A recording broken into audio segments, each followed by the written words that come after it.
Hi, everybody. This is Dave Bartosowitz. I was just reviewing the conversation, the debate with Lee Baker and Dr. James White, and the situation that's going on in Christianity, and the strong opinions of people who are trying to influence others now about whether Jesus is real, whether the Bible is fake, whether the stories in the Bible are false, and the comparisons going on right now. It astounds me to see the amount of disunity there is these days in Christianity, the amount of people who are trying to influence others in a way that is causing either further problems in the unity of Christ, in the unity of the body and believers. And to me, I've just got to share this with you. I don't know if you're feeling the same thing. At the end of the day, we have to look at our own plate, what's on our own plate, right? And we have to be in a position where, are we becoming more connected to God, more Christ-like? Are we in a position that we are seeing change in ourselves, right?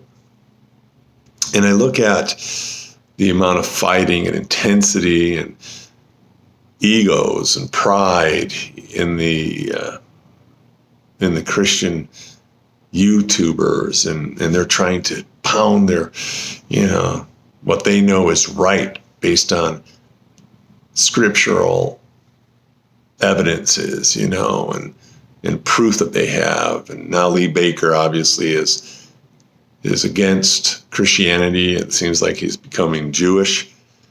The situation with me.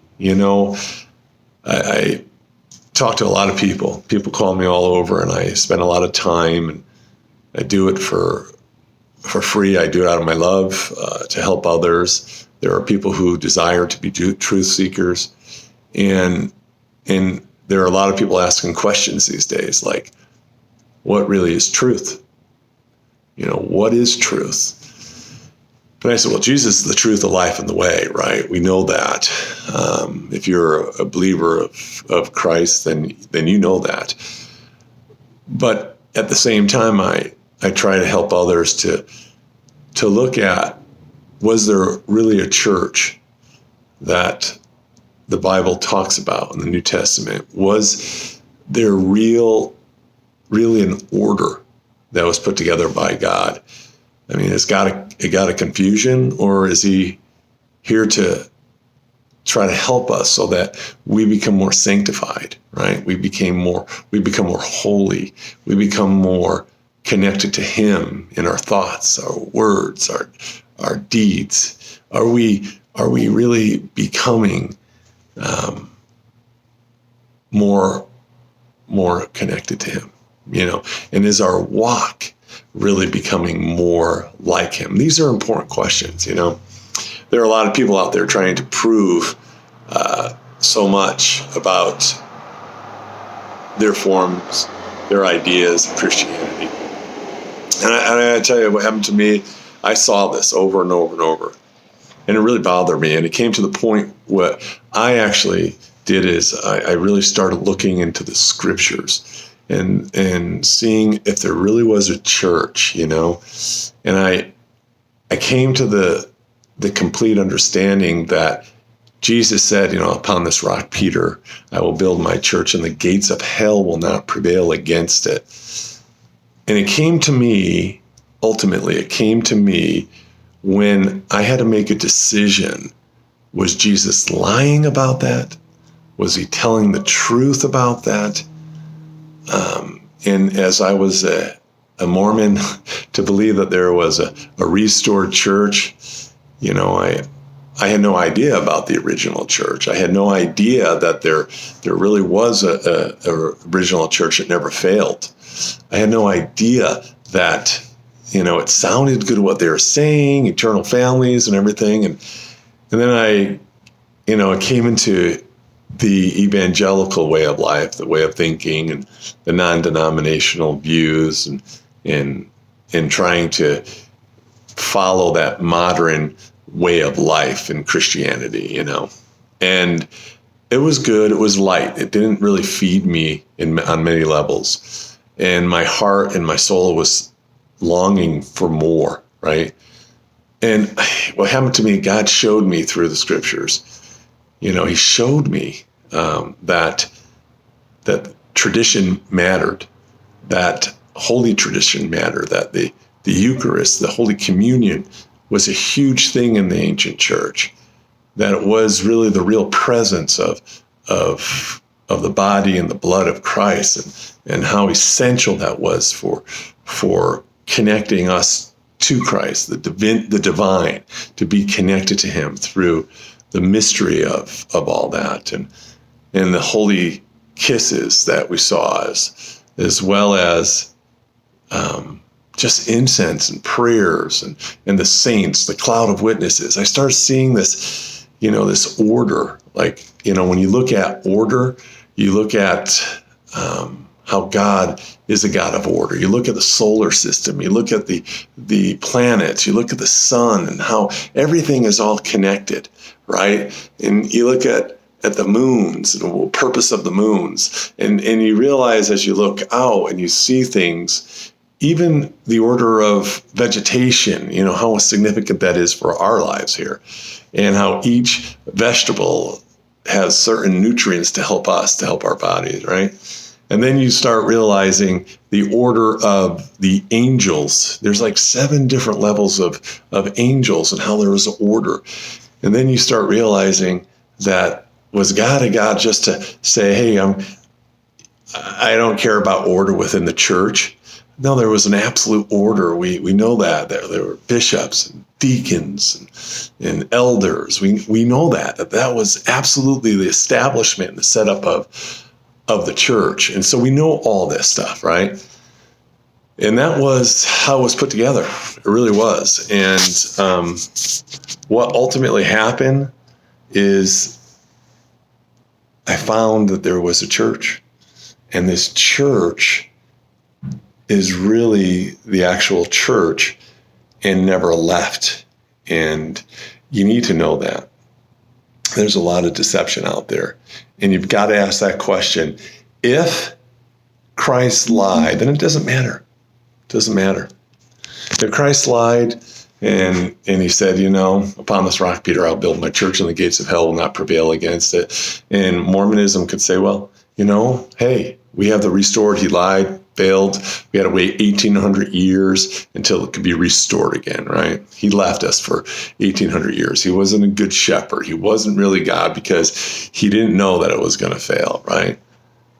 Or you have in Protestantism, their view is that they don't trust the ancient faith. Now, a lot of Protestants go to the Church of Rome, that was part of the one Holy Catholic Apostolic Church that was organized and that's been around from the very, very beginning, from the apostles. We have all these historical records to prove all this. This is not something that's an imagination.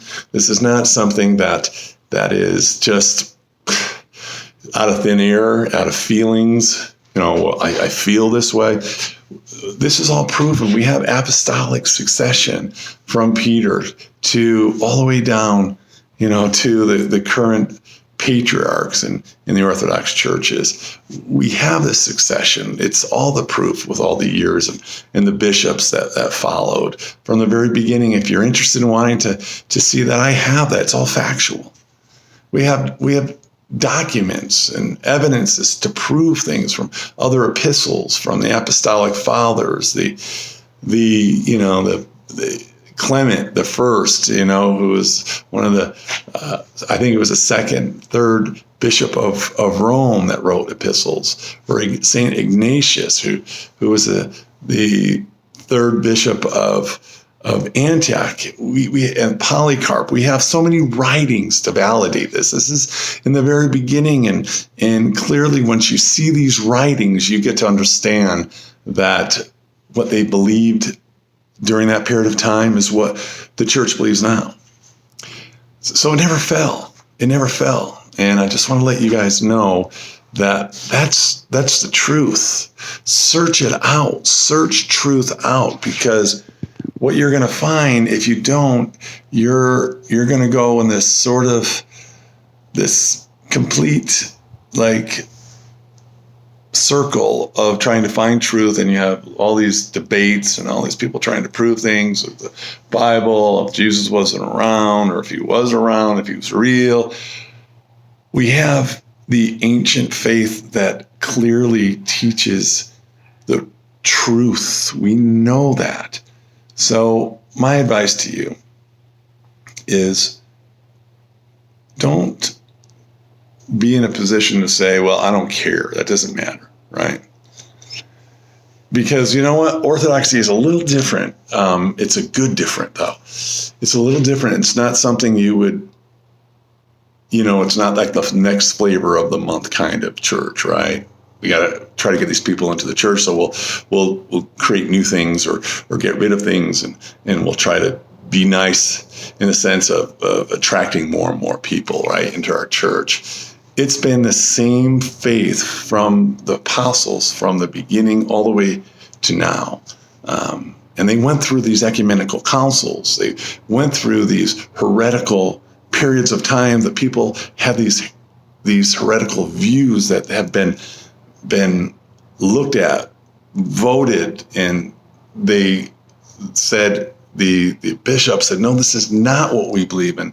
And they excommunicated a number of those who put these ideas. And these are heresies. We went through that. We don't have heresies going on like we had in the past. We don't have that. So if you really want the pure faith, the faith of the fathers, the faith from the apostles, the faith that is from the beginning, it's going to be different.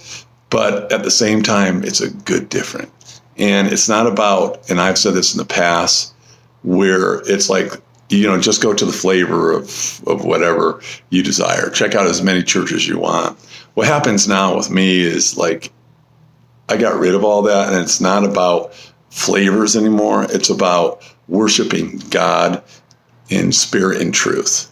And I know that it's different because it's ancient, but I also know that's how it was established by the apostles through Christ, and it's still that way in the church. So if you are kind of bothered by what's going on with all this stuff, these fights and these debates, and you're not sure what's going on, and if you're not healed in a way, and you're getting so frustrated, or you're seeing all these atheists who were former Mormons and now became atheists, and you feel like, I don't know what to do.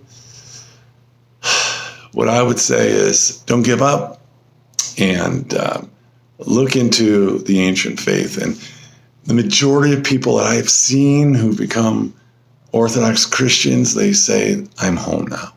I'm home. There's nowhere else to go. I mean, it's the beginning. It's the ancient faith that never left. It's here. People are starting to come aware of it more and more in the United States, and they're shocked. They're I had no idea it's here. So if you want to look for that church that has been established by the apostles, that never left, it doesn't need to be restored. There has been no reformation from it, like the Church of Rome, the Roman Catholic Church. Everything came out. The Reformation came out of the Roman Catholic Church. Look into the Eastern Orthodox Church. Those are the 4 Eastern churches. You'll be pleasantly surprised. But keep an open mind, and don't judge so fast. Let yourself ask as many questions as you want, It's a well of information, and it'll take you years and years and years and years and years to understand the amount of information, and you'll be blown away with some of the things you'll learn. It's exciting. I hope and pray that you challenge yourself to go out and look at an Orthodox church, Orthodox Christian church, and there's a number of them, Russians to Greek to Antiochian. Go online, do a Google search, Orthodox Christian church in your area, and just give it a shot. Give it a shot. You really might be surprised how beautiful it is. It's a beautiful church. It's a beautiful way of life. And it's the way that really is going to transform you. It really will. And I say this in the name of Jesus, in the name of the Father, and the Son, and the Holy Spirit, our one God, the Holy Trinity. In your name. Amen.